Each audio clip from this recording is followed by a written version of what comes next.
Okay, so you want to own a laundromat. From the sidewalk it looks simple. Machines inside, customers outside, and money spinning quietly in between. The fantasy is clean. Buy washers, buy dryers, open the door, and let weekly laundry habits do the work while you collect the spread. Laundry is not a luxury. People need clean clothes every week, which makes this business feel safer than restaurants, retail, or trendy concepts. But a washer does not become profitable Because it exists. It becomes profitable only when enough customers pay for enough cycles, often enough. Revenue looks simple on a napkin. Price per wash, times machine turns, times days open. The problem is, everything missing below that line. Inside the owner's office, The business stops looking passive. Water, sewer, gas, electricity, rent, repairs, and debt all arrive before profit. An idle machine is not relaxing. It is capacity expiring in real time, while rent and loan payments keep moving without sympathy. a broken washer, Creates the most elegant small business nightmare. Revenue goes down at the exact moment the repair bill goes up. that is why uptime matters. The laundromat owner is not just buying machines, they are buying maintenance responsibility every single month. The hidden truth is simple. A laundromat is not really passive income. It is a machine utilization and utility cost business. Location decides whether the machines matter. A great washer in the wrong trade area is still just expensive metal behind glass. Customers are not only Paying for clean clothes, they are paying for reliable access, available machines, safe lighting, and a store they trust. the owner's job. Is not to watch money spin. It is to keep the machines clean, working, priced correctly, and constantly used. So, before we ask how much a laundromat can make, we need the better question. What does it cost to keep spinning? Because the machine May spin by itself. But the business does not, and that is where the real economics begin. The real business begins with turns. One washer used once a day is expensive metal. The same washer used 5 times becomes an earning asset. Same floor space. Same rent, same loan payment. The difference is whether enough customers run enough cycles to spread those fixed costs. That is why local demand matters. The best machine mix cannot fix a neighborhood where too few people need public laundry access. Parking matters. Visibility matters. Lighting matters. If carrying laundry feels annoying, unsafe, or inconvenient, customers may choose another store. The customer wants clean clothes. But the repeat customer wants reliability. Available machines, predictable drying, clean tables, and a place that feels safe. The owner is selling machine access, But also selling trust. Dirty floors, broken dryers, or confusing payment systems quietly tax demand. a machine turn. Is one paid cycle. The magic is not the washer price, it is the number of profitable turns per day. The spreadsheet becomes dangerous. When it assumes every machine is busy. Real stores have slow hours, weekdays, and machines customers avoid. Low utilization does not look dramatic. It looks like quiet machines, empty folding tables, and fixed costs waiting patiently for the month. Then come utilities. In many businesses, utilities are background noise. In a laundromat, water, sewer, gas, and electricity are the engine. A good owner studies cost per cycle. If each wash earns money but consumes too much utility, the margin quietly leaks away. Newer, efficient machines May reduce waste and improve customer experience, but they also require capital. Efficiency is never free. It is financed. Financing can make the store possible, but it also raises the monthly hurdle. The machine must now pay the bank too. So the real equation is not Machines plus customers equals profit. It is utilization minus utilities, minus rent, minus repairs, minus debt. Once you understand that equation, The next question becomes sharper. What does it actually cost to buy or build this business? there are 2 basic ways in. Buy an existing laundromat or build one from scratch. Both sound cleaner before the invoices arrive. Buying an existing store Gives you machines, customers, utilities, and a lease. It may also give you problems the seller already survived. Reported cash flow needs checking. Revenue can look strong, while old repairs, owner labor, weak books, or future rent increases hide underneath. Equipment age matters. A store full of machines is not automatically valuable if those machines are near replacement, inefficient, or frequently down. The lease can be more important than the washer count. Bad renewal terms can turn a good local business into someone else's leverage. The purchase price Is only the headline. The real buy-in includes lease obligations, machine condition, working capital, repairs, and whatever was deferred. building from scratch feels cleaner. You choose the layout, machines, payment system, lighting, and customer experience. But clean does not mean cheap. A laundromat build-out May involve plumbing, sewer capacity, gas, electrical upgrades, venting, drainage, flooring, permits, cameras, and payment systems. commercial washers and dryers Are not household appliances with tougher attitudes. They are capital assets, and their installed cost needs verification before planning. Older machines may lower the entry price, But they can raise the repair burden. Cheap equipment can become expensive downtime. Financing spreads the pain over time, but it also creates a monthly test. Every slow week now has a lender attached, working capital matters, because opening day is not stability. Rent, utilities, refunds, cleaning, and repairs arrive before the business finds rhythm. permits, Water rules, sewer requirements, and local inspections vary by city and utility provider. This is where local verification becomes mandatory. the danger is not one big cost.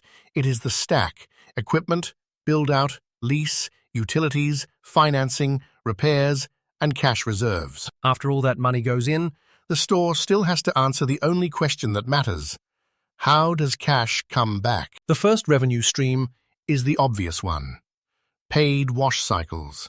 Every cycle is a tiny sale of machine time, water, and reliability. a customer with one basket May choose a small washer. A family with blankets may need a larger machine, raising the ticket. the machine mix matters. Too many small washers can limit ticket size. Too many large machines can sit idle in the wrong market. The second stream Is drying. Washers start the visit, but dryers often complete the ticket, especially when customers cannot air dry at home. If dryers are slow, weak, or always full, customers remember. Dryer revenue is powerful only when the experience feels dependable. the owner does not just think in customers. The owner thinks in tickets: wash, dry, maybe detergent, maybe snacks, maybe service. Vending adds Small money: detergent, softener, laundry bags, snacks, drinks. Not the engine, but helpful when traffic is already inside. add-ons can improve revenue per visit. But they do not rescue a weak location. Small extras still need enough customer flow. Then comes Wash and fold. Instead of selling machine access, the store sells convenience. The ticket rises, but labor enters the business. drop-off service. Can attract busy customers who hate laundry. But now, the owner must manage sorting, timing, mistakes, and customer expectations. This is the trade. Higher revenue per order, but more payroll, more process, more quality control, and more chances to disappoint. Some stores chase commercial accounts: salons, small hotels, gyms, restaurants, or short-term rentals. But local demand and pricing need verification. Pickup and delivery. Can expand reach beyond the storefront. It also adds routing, vehicles, scheduling, insurance, and the joy of logistics. Every revenue stream has a shadow cost. More sales can be good, but more operations can make the business much less passive. So yes, Laundromats have multiple ways to earn. But the next question is harsher. How much of that revenue survives? Revenue is the number people brag about.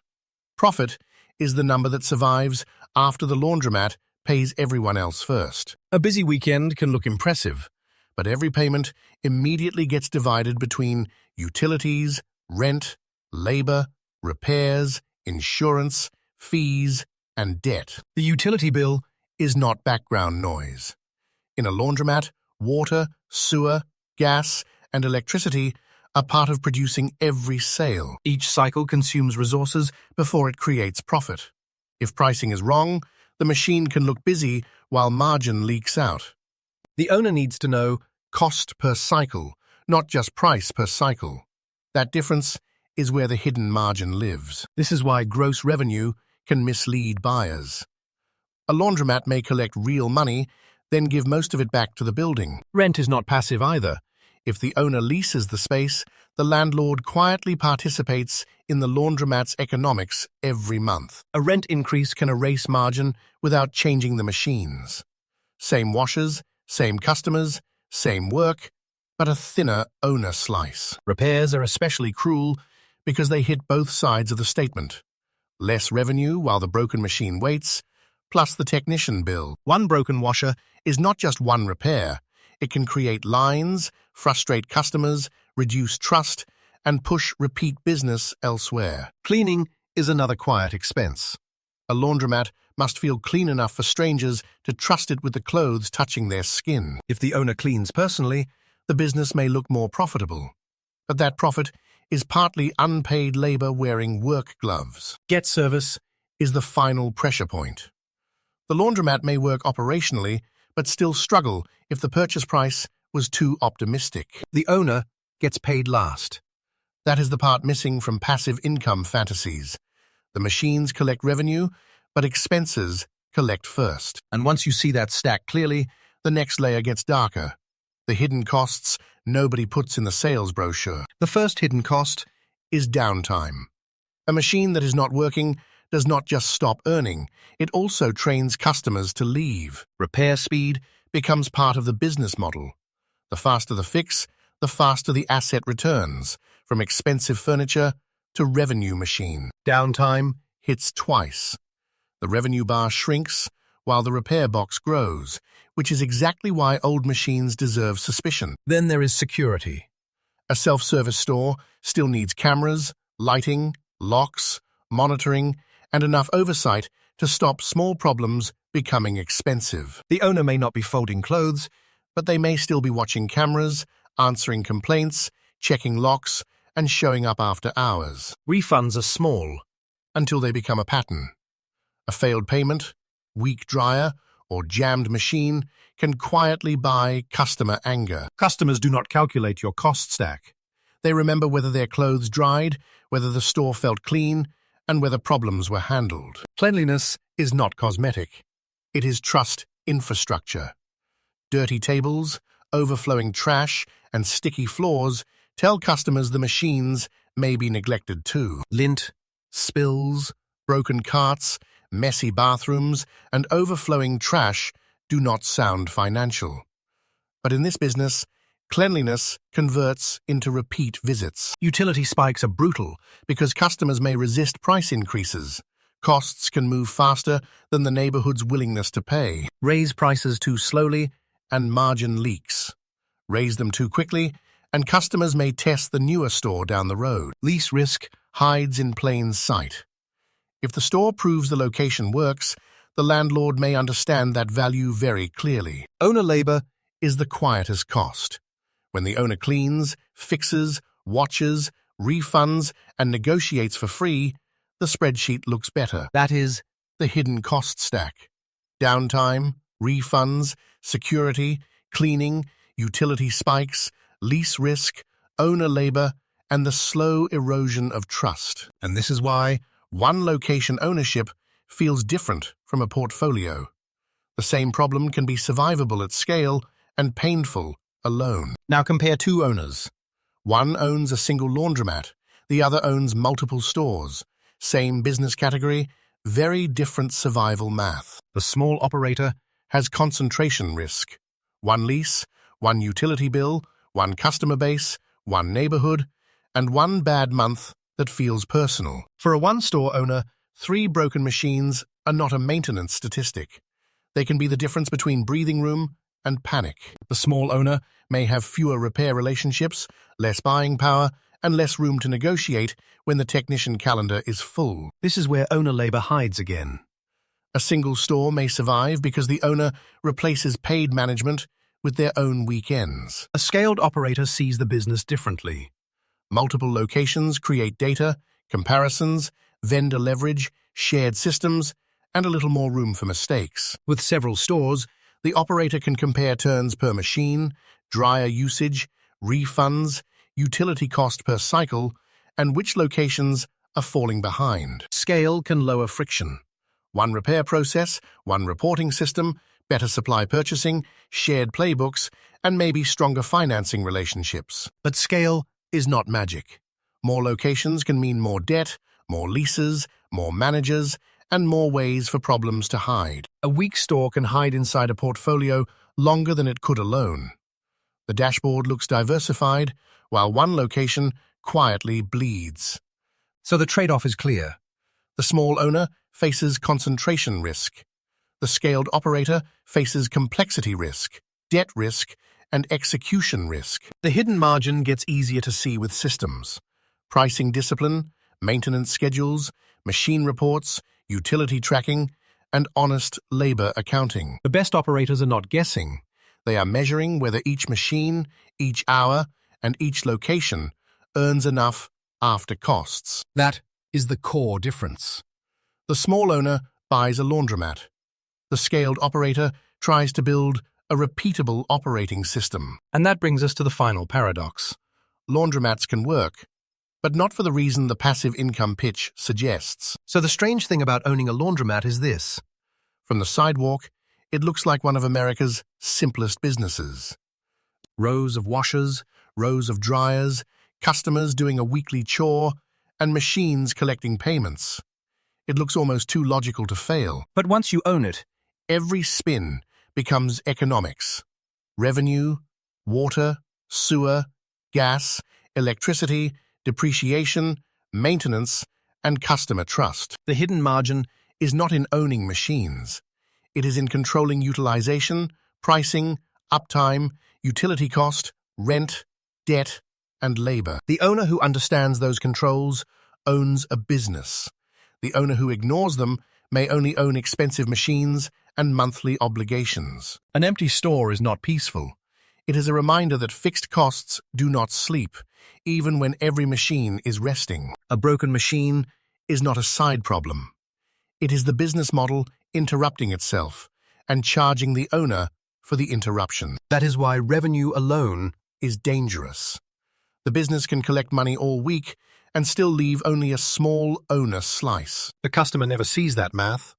They only see whether the store is clean, convenient, safe, and worth coming back to. So the owner is really managing two worlds, the customer experience on the floor and the cost structure behind the wall.